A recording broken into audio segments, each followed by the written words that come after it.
Hello everyone, this is Tasneem Fatma. Welcome to my YouTube channel Value Teaching Point. So this is my first video for the class 9th and I am going to start a very important chapter which is the chapter number 10, Circle. Okay, so without any delay let's start first. तो हम यहाँ video बहुत ही basic information से start करेंगे, बहुत आराम से इसे पढ़ेंगे और ये मैं एक बार बता दूं ये बहुत इंपॉर्टेंट चैप्टर है और ये बहुत इंटरेस्टिंग चैप्टर है. ठीक है, सो हम स्टार्ट करते हैं. सबसे पहले तो the very first question is what is circle. तो सर्कल क्या है? It is written that any closed shape with all points connected at equidistance from center forms a circle. कोई भी ऐसा फिगर जब भी हम बनाते हैं तो वो कलेक्शन ऑफ पॉइंट्स से ही बनता है. ठीक है, इसमें एक बात और कही है, it is made by the collection of points but it is equidistance from a fixed point. ठीक है, सर्कल कोई एक फिक्स्ड पॉइंट है, हम यहाँ पर ले लेते हैं O. एक फिक्स पॉइंट से ये जो भी पॉइंट्स के कलेक्शन से सर्कल ड्रा किया गया है, इसके पॉइंट और ये फिक्स किए गए पॉइंट से ये सारे पॉइंट्स इक्वी डिस्टेंस पर है, यानी कि सारे पॉइंट्स जो है ये फिक्स पॉइंट से सेम डिस्टेंस पर होते हैं. तो इस तरह के फॉर्मेशन से जो शेप बनता है दैट इज कॉल्ड सर्कल. ठीक है, अब ये जो फिक्स पॉइंट है दैट पॉइंट, इसका भी तो कोई नाम होगा ना, तो इसी पॉइंट को हम कहते हैं सेंटर ऑफ द सर्कल. तो हम क्या देखते हैं centre of the circle, definition क्या है इसकी. तो any point which is at equidistance from anywhere from its boundary. ठीक है, कोई भी एक फिक्स पॉइंट से सर्कल के बाउंड्री पर किसी भी पॉइंट से सेम डिस्टेंस पर जो लाइंस खींची जाती है और वो लाइन जिस पॉइंट पर मिलती है उस लाइन को हम क्या कहते हैं, सेंटर ऑफ द सर्कल. बात है समझ में. नो अब हम मूव करते हैं सेकेंड इन्फॉर्मेशन के पास. तो second information is about radius and chord. सबसे पहले हम यहाँ जानते हैं कि रेडियस क्या होता है. तो रेडियस हमें पता है, सिंपली एक सिंपल वर्ड में मैं बोलूँ तो रेडियस इज अ डिस्टेंस. ठीक है, अब डिस्टेंस किसके बीच का डिस्टेंस है, तो जो रेडियस है वो यहाँ लिखा है clearly, the distance between the centre of a circle and any point on its edge. ठीक है, क्या लिखा है, ये एक ऐसा डिस्टेंस है जो कि सर्कल के किसी एक पॉइंट, सर्कल के एज पर रखा हुआ कोई एक पॉइंट से सेंटर के बीच का जो डिस्टेंस होता है that distance is called radius. और हमें पता है रेडियस को हम स्मॉल r से डिनोट करते हैं. ठीक है, एक चीज और मैं बताती चलूं कि रेडियस आप बहुत सारे एक ही सर्कल में बहुत सारे रेडियस ड्रॉ किए जा सकते हैं. रेडियस की शर्त बस ये है कि वो सेंटर से बाउंड्री लाइन तक ड्रॉ होता है ना, सेंटर से बाउंड्री लाइन तक के डिस्टेंस को रेडियस कहते हैं. और अगर एक सर्कल में 2-3 रेडियस दिखाई दे तो एक चीज याद रखना कि रेडियस आपस में इक्वल होते हैं. मतलब ये अगर 3 सेंटीमीटर है तो ये भी 3 है, ये भी 3. ठीक है, इतना समझ गए आप. अब हम मूव करते हैं कॉर्ड की तरफ. What is the chord. तो सिंपल लैंग्वेज में मैं बोलूं तो कॉर्ड क्या होता है, एक सर्कल ड्रा करो, इसके 2 पॉइंट्स को ऐड कर दो. सर्कल पर कोई दो पॉइंट है, उसको ऐड करके एक डिस्टेंस यहाँ पर एक ऐड कर दो. ठीक है, लाइन बना दीजिए, हमें यहाँ पर लाइन ड्रॉ कर दी. ठीक है, तो that line is called chord. बताइए समझ में. अब इस फिगर जो मैंने बनाया इस पर गौर करना. ये एक सर्कल है, ये हमने 2 पॉइंट्स लिए थे यहाँ पर, इन 2 पॉइंट्स को मिलाने पर एक लाइन ड्रॉ हो गई है ना, that line is called line segment. और इसी लाइन सेगमेंट को हमने नाम दिया है कॉर्ड. अब ये लाइन जो है वो सर्कल के किसी भी 2 पॉइंट को से बन सकती है. फॉर एग्जाम्पल ये जरूरी नहीं कि नीचे में ही हो, ये यहाँ भी बनाओगे तो भी वो कॉर्ड कहलाएगा, इधर भी लाइन बनेगी तो भी वो कॉर्ड कहलाएगा, इधर भी लाइन बन जाएगी तो भी कॉर्ड कहलाएगा. बात है समझ में. बस सर्किल का कोई भी 2 पॉइंट मीट होना चाहिए, ये 2 पॉइंट मिल जाएगा, दैट इज कॉल्ड कॉर्ड. हो गया, समझ आ गया. अब हम मूव करते हैं नेक्स्ट इज डायोमीटर. मैं कॉर्ड की इंफॉर्मेशन यहाँ पर फिर से ऐड करूंगी. कॉर्ड जो है हमने कहा कि सर्किल के 2 पॉइंट्स को ऐड करके कॉर्ड बनता है. तो वो 2 पॉइंट कभी सेंटर से भी तो क्रॉस कर सकते हैं ना, ये तो कभी हो सकता है ना कि ये बीच में सेंटर है, ये लाइन सेंटर से भी तो क्रॉस हो सकती है. तो जो भी लाइन सेंटर से क्रॉस कर गई दैट लाइन इज कॉल्ड डायोमीटर. ठीक है, बस ये कॉर्ड ही होता है, लेकिन हमने कॉर्ड का नाम इस बार चेंज कर दिया है and that line is called diameter. Diameter को हम लोग सिंपल ये भी बोल सकते हैं, यहाँ लिखा है diameter is the longest chord of the circle. क्या है, सबसे लंबा जो लंबा कॉर्ड है वो हमारा डायोमीटर होता है. ये इस फिगर में हम इस डायमीटर को इजीली देख सकते हैं, दिस इज आवर डायमीटर, है ना। तो ये सबसे लॉन्ग कॉर्ड है, लॉन्गेस्ट कॉर्ड। अब मैं एक बात और डायमीटर की बताऊं, डायमीटर जो है जब भी ड्रॉ होता है किसी सर्कल में, तो वो सर्कल को दो इक्वल पार्ट में डिवाइड करता है, यहाँ देख सकते हो ना। तो इसको हम लोग बोलते हैं सेमी सर्कल। देखो यहाँ पर एक सेमी सर्कल और ये दूसरा सेमी सर्कल, ये दोनों इक्वल होते हैं। बात है समझ में। इसने ये डायमीटर ने क्या किया, एक सर्कल को दो इक्वल पार्ट में बांट दिया है, ठीक है। अब यहाँ पर एक इंफॉर्मेशन और यहाँ पर ले लो, ये यहाँ लिखा है डायमीटर इक्वल्स टू क्या होता है, मेजरमेंट क्या होती है डायमीटर की। तो सिंपली याद रखना, यहाँ पर मैं एक सर्कल फिर से ड्रॉ करती है, ये हुआ, ये हमारा सेंटर। मैंने एक बात बोली थी, डायमीटर और रेडियस के बीच में रिलेशन होता है, ठीक है, कुछ रिलेशन है, मैं यहाँ पर बताती हूँ। मैंने एक बात बोली थी आपको रेडियस में, कि रेडियस जो है वो सेंटर से कॉर्ड पर, सॉरी सेंटर से यहाँ ये बाउंड्री लाइन पर एक पॉइंट से, सॉरी 1 सेकेंड, सेंटर से बाउंड्री लाइन पर एक लाइन ड्रॉ की जाती है, that line is called radius, ठीक है। अब हमने यहाँ पर एक लाइन ड्रॉ कर ली, अब हमने सेम पोजीशन से या इसके अपोजिट डायरेक्शन में एक लाइन ड्रॉ कर ली, ठीक है। तो अब ये भी रेडियस हो गया और ये भी रेडियस हो गया, तो ये दो रेडियस मिलकर के एक डायमीटर बना दिए। बात आई समझ में। इसी वजह से यहाँ पर एक मेजरमेंट निकलता है जिसे हम कहते हैं कि diameter is equal to 2 into radius होता है, ठीक है। मतलब कि रेडियस अगर बोलो यहाँ पर 2 सेंटीमीटर, लेट्स सी मैंने यहाँ लिया सेंटर, मैंने बोला यहाँ पर रेडियस 3 है, तो ये भी जाहिर सी बात है कि ये 3 होगा। तो मैं पूछूंगी कि व्हाट इज द डायमीटर, तो आप सिंपली क्या करोगे, या तो 3 + 3 को ऐड कर दो या फिर 3 को 2 से मल्टीप्लाई कर दो, आपका आंसर 6 ही आएगा। हो गया, बात आई ये समझ में। अब हम नेक्स्ट मूव करते हैं। नेक्स्ट हमारा सेगमेंट, ये भी हम क्लास पहले प्रीवियस क्लासेस में पढ़ चुके हैं इसके बारे में। सेगमेंट क्या होता है, तो सेगमेंट को मैं सिंपल लैंग्वेज में बोलूं तो segment of the circle is called कह सकते हैं पार्ट ऑफ द सर्कल, या फिर हिस्सा, कोई रीजन, ठीक है, कोई एरिया, ठीक है। सर्कल का ही कोई एरिया है, कोई पार्ट है, ठीक है। यहाँ पर आप देखो कि एक ये सर्कल है, यहाँ पर पहले क्वार्ट इसके बारे में पढ़ लेते हैं, क्या लिखा हुआ है यहाँ पर पहले पढ़ते हैं हम क्या लिखा है। ये लिखा है, a circular segment is a region of a circle which is cut off, ठीक है, कटा हुआ एक हिस्सा है from the rest of the circle by a second और अ कॉर्ड। एक कटा हुआ हिस्सा है सर्कल का जो कि किसके जरिए से काटा गया है, ये सेकेंड से या फिर कॉर्ड से काटा गया है। जब भी हम एक बात मैं बताती हूँ, जब भी हम लोग एक कॉर्ड को ड्रॉ करते हैं तो वो कॉर्ड सर्कल को 2 पार्ट में बांटता है, डिवाइड करता है ना, एक ये हिस्सा हो जाता है ये वाला और एक ये वाला, ठीक है। तो इसको एक छोटे एरिया में डिस्ट्रीब्यूट होता है, एक बड़े में होता है, तो बस इसका नाम दिया गया है इस बड़े, ये है ना, इस बड़े वाले हिस्से को हम लोग मेजर सेगमेंट कह देंगे और इस छोटे वाले हिस्से को हम माइनर सेगमेंट कह देंगे। मतलब आप अगर किसी सर्कल को बांटते हो, काटते हो तो सेगमेंट हो गया, लेकिन वो सेगमेंट तब होगा जब वो काटा गया है कॉर्ड के जरिए से, ठीक है।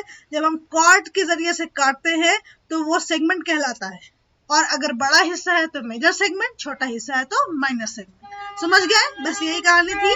नेक्स्ट मूव करते हैं हम सेक्टर की तरफ। सेक्टर भी सेम है, सेक्टर को भी हिस्सा ही बोलते हैं, बोलो एरिया ही बोलते हैं, पार्ट ही बोलते हैं, ठीक है।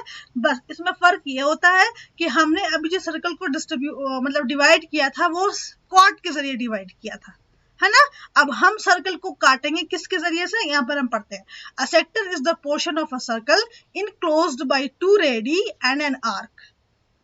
क्या है यहाँ पर लिखा हुआ है, सेक्टर जो है वो ऐसा पोर्शन है, एक सर्कल का ही एक ऐसा पोर्शन है जिसको इनक्लोज्ड बाय, काटा गया है किसके जरिए से, जो कि घिरा हुआ है। इनक्लोज मतलब होता है घिरा हुआ है, किससे, रेडियस से, 2 रेडियस से और 1 आर्क से। अब इस फिगर में गौर से देखोगे, ये 2 रेडियस है ना, और ये आर्क, ये रहा आपका आर्क। इनसे जो एरिया बना, इसी एरिया को कहेंगे हम लोग सेक्टर। क्या बोलेंगे, सेक्टर। अब बात ये भी आती है कि ये भी तो वैसा ही है ना, ये भी तो वैसा ही है, तो हम दोनों को ही सेक्टर कहेंगे। ऐसा नहीं कि सिर्फ ये वाला पार्ट सेक्टर है, ठीक है, ये दोनों ही सेक्टर है। मैंने ये तस्वीर में दिखाई है, बस फर्क ये है कि इनके नाम के आगे मेजर और माइनर लग जाएगा। जो बड़ा वाला पार्ट है उसको हम लोग बोलेंगे मेजर सेक्टर, और जो छोटा पार्ट है उसको हम बोलेंगे माइनर सेक्टर। अब एक बात मैं और बता दूं, सेक्टर और सेगमेंट में कंफ्यूजन होता है ना, कभी कभी होता है, बच्चे नहीं समझ पाते हैं कि क्या है। आपको सवाल इसी तरह से आता है कि सेक्टर जो है वो किससे काट कर बनाया गया है, तो सेक्टर टी से समझ लेना, सेक्टर जो है वो ट्राइंगल टाइप सा है ना, ट्राइंगल का शेप है कुछ इस तरह से है, तो फौरन से दिमाग में आना चाहिए कि ट्राइंगल की शेप ऐसी होती है ना, कुछ ऐसी सी, तो इसमें 2 रेडियस एक आर्क, ठीक है, तो वो रेडियस से बना है, आर्क से बना है। सेगमेंट किससे बनता है ये भी आते हैं सवाल, तो सीधा सीधी जब आपको ये वाला याद ही हो गया तो इसको याद करने में क्या है, सेगमेंट सीधा सीधी कॉर्ड से बनता है, ठीक है, बस यही सवाल आते हैं और यही आपको समझना भी है, ठीक है। नेक्स्ट मूव करते हैं। नेक्स्ट है हमारा एरिया ऑफ द सर्कल, और ये है सर्कमफ्रेंस ऑफ द सर्कल। ये तो हम लोग इसको पिछली क्लास में भी पढ़ते हैं और यहाँ पर भी जानना जरूरी है। देखो एरिया क्या होता है हमारा, तो एरिया सिंपली होता है ऑक्यूपाइड जो भी रीजन है ना, एक फिगर है उसका ऑक्यूपाइड रीजन ही एरिया कहलाता है, ठीक है। तो जैसे हमने एक टेबल पे बुक रख ली, अब जो उतना स्पेस उसने घेरा, तो वो जो घेरा हुआ स्पेस है दैट इज कॉल्ड एरिया। बात है समझ में। तो एरिया का एक फॉर्मूला हमें यूज करना है जो कि आपको हर हाल में याद करना है, याद होना चाहिए, आई होप सो कि आपको याद होगा ही होगा ये। तो एरिया इज इक्वल्स टू होता है पाई आर स्क्वायर, ठीक है। ये पाई एक वैल्यू होती है जिसे हम 22/7 बोलते हैं, ये पाई इज इक्वल्स टू होता है, और आर जो होता है वो हमारा रेडियस होता है, वो तो दिया ही हुआ रहेगा आपके क्वेश्चन में जो भी रेडियस होगा, ठीक है। अब सर्कमफ्रेंस की बात होती है करते हैं। अब रेडियस एरिया हमने पढ़ा कि अंदर में ऑक्यूपाइड जो भी रीजन है उसी को आप एरिया बोलते हो। सर्कमफ्रेंस जो होता है जो बाउंड्री लाइन की टोटल लेंथ है, ये जो है ना, ये जैसे यहाँ मैंने देखा है, ये जो बाउंड्री लाइन की टोटल लेंथ है that is called circumference of the circle. और एक चीज और यहाँ पर मैं बताऊं, ये लिखा हुआ है the circumference of the circle is the perimeter of the circle, ठीक है। मैंने दो चीज एक ही बार लिख दी। हाँ, पेरीमीटर ऑफ द सर्कल हमने पिछली क्लास में भी आप लोगों ने पढ़ा होगा, perimeter of the rectangle, perimeter of the square, तो वही है, आप इसको बोल सकते हो पेरीमीटर ऑफ द सर्कल, ठीक है। ये पेरीमीटर ऑफ द रेक्टेंगल क्या होता है, तो टोटल लेंथ एंड ब्रेथ, जो भी बाउंड्री लाइन पर जो भी चीजें होती हैं सबकी टोटल लेंथ को ही तो हम लोग बोलते हैं पेरीमीटर। तो सेम है, total length of the arc भी इसको बोल सकते हैं, जितने भी यहाँ पर ये क्या बोलते हैं सर्किल की लेंथ होती है, बाउंड्री लाइन की लेंथ होती है, that is called the circumference of the circle, okay. अब इसका एक फार्मूला होता है, एंड फार्मूला इज क्या है, ये फार्मूला है C is equal to 2πr। वापिस से पाई हमारा वही हुआ 22/7 एंड r हमारा हो गया रेडियस, ठीक है। यहाँ तक क्लियर। नेक्स्ट हम मूव करते हैं। नेक्स्ट मूव करेंगे इसमें सिंपली दो चीजें हैं, इंटीरियर एंड एक्सटीरियर, जो कि बहुत इजी सा है। इंटीरियर का मतलब होता है अंदर का हिस्सा, एक्सटीरियर का मतलब होता है बाहर का हिस्सा। तो यहाँ एक मैंने सर्कल लिया है, सर्कल के अंदर में क्या है, एक बी नाम का पॉइंट है ना, यहाँ पर जैसे मान लीजिए ये पॉइंट है, इसको हमने बी कहा, तो ये क्या बोलेंगे, interior part of the circle. B जो है वो कहाँ है, इंटीरियर हिस्से में है। अब ये ए देखो, ये तो बाहर में है ना, ए कहाँ है, एक्सटीरियर में है, और ये सी कहाँ है, तो हम बोलेंगे ऑन द सर्कल, ठीक है, इसको हम बोलेंगे ऑन द सर्कल। बात आई समझ में, बस यही है। आप सर्कल ही नहीं, किसी भी फिगर में भी अंदर में जो हिस्सा होता है उसको बोलते हैं इंटीरियर, बाहर के हिस्से को बोलते हैं एक्सटीरियर, समझ में आ गई। और उसी के ऊपर है तो ऑन बोलते हैं, ठीक है। अब आ गई समझ में बात। नाउ मूव करते हैं। Okay, last but not the least, यहाँ पर हमने बात करी है आर्क के बारे में। तो इसके पहले भी 2-3 बार हमने आर्क के बारे में जाना है, आर्क क्या होता है। तो सिंपली हम लोग कह सकते हैं arc is the boundary line of the circle, ठीक है, बाउंड्री लाइन को ही आर्क कहते हैं। तो यहाँ पर डेफिनेशन यहाँ थोड़ा सा देख लेते हैं। The portion of the circle between 2 points is called an arc. 2 points के बीच में जो भी पोर्शन है सर्कल का दैट इज कॉल्ड आर्क, ठीक है। जो भी है ना ये सारे आर्क हो गए, ठीक है। ये बाउंड्री लाइन लेकिन याद रखना, ठीक है। एरिया तो हमारा ये हो जाएगा, फिर से गड़बड़ नहीं करना, ये पूरी एरिया तो हमारा सेक्टर है, ठीक है, लेकिन सिर्फ बाउंड्री की बात कर रहे हैं हम। ये जो बाउंड्री है ना 2 पॉइंट्स के बीच की बाउंड्री, इसको हम कहेंगे आर्क, ठीक है। अब इसमें भी आर्क एक बड़ा होगा एक छोटा होगा, तो बड़े वाले आर्क को कहेंगे मेजर आर्क और छोटे वाले आर्क को बोलेंगे माइनर आर्क। यहाँ मैंने बड़ा सा दिखा है ना, ये दिख रहा है ना माइनर आर्क, ऐसा डिजाइन मैंने बनाया, अच्छा लग रहा है ना? चलो नेक्स्ट मूव करते हैं। This is the our last slide. Okay, तो इसमें क्या है, ये जो है ना, जो भी ये हम लोग पढ़ेंगे अभी इसमें, ये बहुत ही इंपॉर्टेंट है, इसलिए इसको समझना सही से। और ये आप जो मैं इसके बाद से थ्योरम पढ़ाऊंगी, थ्योरम भी हम इसके बाद करेंगे सर्कल की, जो कि आपकी क्लास 9th के एनसीईआरटी बेस्ड थ्योरम है। तो वो इसमें ये वाली जो मैं पढ़ाने जा रही है बहुत ही काम देगा। ठीक है, तो हम पढ़ते हैं इसमें क्या है, एंगल सबटेंडेड बाय अ कॉर्ड। सिंपली हमें यहाँ पर जो है वो एंगल के बारे में पढ़ना है। एंगल क्या है, एक ऐसा एंगल है जो कि सबटेंडेड बाय अ कॉर्ड, जो कॉर्ड से बना हुआ है। ठीक है, अब कॉर्ड से एंगल कैसे बनते हैं तो इस तस्वीर में मैंने दिखाया है, लेकिन यहाँ पर मैं आपको बताती हूँ कि ये क्या है।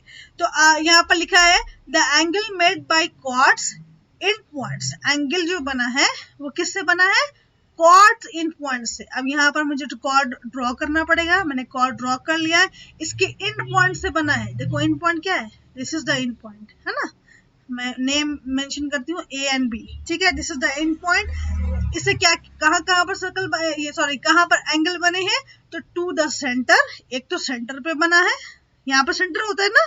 अब ये कैसे बनेगा, आप ऐसे ही तो ड्रॉ करोगे, तभी तो इसकी एजेस मिलेंगी, और जहाँ एजेस मिलती है वही एंगल बनता है, बन गया। सेकंड बोला है और at any point on the circle. देखो ऑन का मतलब यहाँ पर, है ना, तो मैं इसको यहाँ दिखाती हूँ। देखो हमें एक और कॉर्ड लेना है, ए भी मेंशन करना है, और ऑन द सर्कल यहाँ पर एक एज बनाना है, that edge is called angle. यहाँ पर हमने क्या बनाया, सॉरी कॉर्नर, एज नहीं, ये कॉर्नर होता है, कॉर्नर पे बनाते हैं, ऐसे एज भी कहते हैं। ठीक है, तो ये जो एंगल, दो एंगल बना, इसी दोनों एंगल को मैंने मिलाकर यहाँ पर लिख दिया है। तो ये जो एंगल्स बनते हैं, आप कभी भी यहाँ पर ये वर्ड्स को पढ़ना, आपके क्वेश्चन में इसी तरह आएगा, एंगल नहीं आएगा, एंगल जैसे लिखा होगा ना, एंगल सबटेंडेड बाय अ कॉर्ड, फटाक से आप ये वाली फिगर बना देना। ठीक है, मतलब एंगल कॉर्ड बनाया, ये एंगल ड्रॉ कर दिया, अब वो लिखा होगा कि कौन सा एंगल, क्या ये सेंटर पर का एंगल या किसी पॉइंट पर का एंगल। ठीक है, बात आई समझ में? तो यही आपको समझना था। इसके नेम भी मेंशन कर देते हैं, यहाँ मैंने किया है। जैसे ये जो एंगल बना, पहला एंगल क्या है, जो सेंटर पर बना, उसका क्या नाम है, QOR, यहाँ मैंने लिखा है। तो दूसरा जो सर्कल पर बना, उस एंगल का क्या नाम दिया है हमने, QPR। ठीक है, बाद में ये कॉर्ड का नाम भी है, कॉर्ड है, और जिस पॉइंट पर बना उसका भी नाम होता है। तो पहला पॉइंट O था, दूसरा पॉइंट P था। ठीक है, आपको समझ में आया? आपको अगर कुछ भी क्वेरीज पूछनी हो, आप कमेंट बॉक्स में कमेंट कर सकते हो। और आज हमने क्लास 9th का इंट्रोडक्शन पार्ट सर्कल का कर लिया है। नेक्स्ट वीडियो में हम लोग थ्योरम्स करेंगे, जो कि बहुत ज्यादा इंपॉर्टेंट थ्योरम है और बहुत ही इंटरेस्टिंग थ्योरम्स है। ठीक है, ओके, गुड बाय। हम लोग नेक्स्ट वीडियो में फिर से मिलते हैं और फिर से ये सर्कल चैप्टर को कंप्लीट करते हैं। Thank you very much for watching my video.